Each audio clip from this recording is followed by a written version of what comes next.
মানে সেই ইয়াম্মি এবং জোস বিফ রেজালা। এই যে ধনিয়া পাতা, এই যে ভাইয়া 300 টাকার একটা হালিমের প্যাকেজ দেখাচ্ছি আপনাদেরকে, আসেন। বিসমিল্লাহ পরে 300 টাকার একটা হালিম দিলাম। এই যে কতটুক শাহী হালিম, হালিমগুলো কিন্তু অনেকগুলো উপকরণ দিয়ে হালিম বানানো, একদম ঘন, দেখতে অনেক সুন্দর।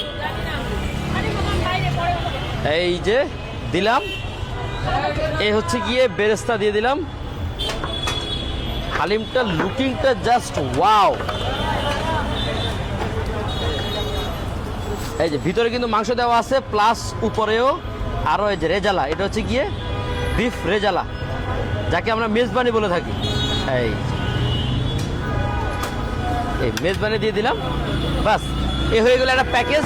এবার এটার সাথে আসবে হচ্ছে এই যে ধনিয়া পাতা, দাঁড়াও, হ্যাঁ, এই যে ধনিয়া পাতা, এই যে পেঁয়াজের বেরেস্তা,